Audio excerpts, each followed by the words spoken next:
కంచే చేను మేసిందన్న సామెత కాంగ్రెస్ సర్కార్కు సరిగ్గా సరిపోతుంది. ప్రభుత్వ భూములను కాపాడాల్సిన పాలక పెద్దలే భూరాబందుల్లా మారి అమాయకులను బలి చేశారు. రావల్కోల్ భూ కుంభకోణంపై అక్కడి వెంచర్ల కొనుగోలుదారులు లబోదిబోమంటున్నారు. కష్టార్జితాన్ని ఇనాం భూముల్లో పోసామని గుండెలు బాదుకుంటున్నారు. బాధితులను కాపాడాల్సిన ప్రభుత్వ పెద్దలే ఇలా చేస్తే ఎవరికి చెప్పుకోవాలని కొనుగోలుదారులు వాపోతున్నారు.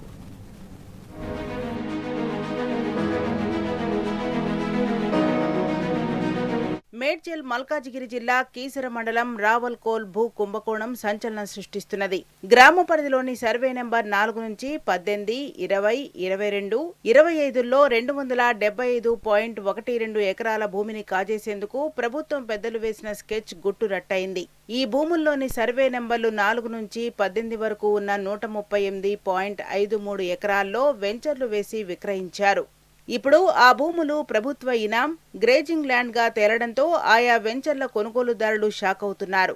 రావల్కోల్లోని 275 ఎకరాల భూ కుంభకోణంలో తమ ప్లాట్లు ఉండడంతో బయ్యర్ల పరిస్థితి అగమ్య గోచరంగా మారింది.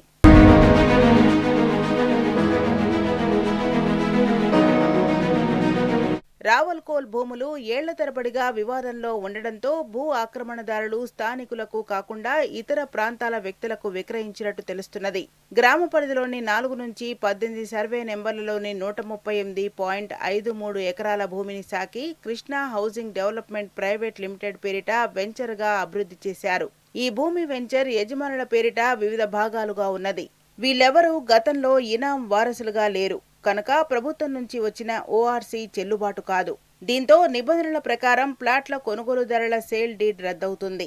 భూదందా బయటపడటంతో లక్షలాది రూపాయలు పెట్టి కొనుగోలు చేసిన ప్లాట్లు దక్కవని తెలిసి కొనుగోలుదారులు తీవ్ర ఆందోళన చెందుతున్నారు. సేల్ డీడ్తో కోర్టులకు వెళ్లినా ఉపయోగం ఉండదని నిపుణులు చెబుతున్నారు. దీంతో ఆ వెంచర్లో ప్లాట్లు కొనుగోలు చేసిన 130 మంది రోడ్డున పడే పరిస్థితి ఏర్పడింది. ప్రస్తుతం రావల్కోల్ భూములు మార్కెట్ విలువ ప్రకారం ఎకరం 20 కోట్ల రూపాయల దాకా అమ్ముడవుతున్నది. వెంచర్ 100 ఎకరాల్లో ఉండడంతో ప్లాట్ల విలువ 2,000 కోట్ల రూపాయల వరకు ఉంటుంది. ఆ భూమి ప్రభుత్వానిదని తేలడంతో 2,000 కోట్ల రూపాయలు కొనుగోలుదారులు కోల్పోయినట్టవుతుంది.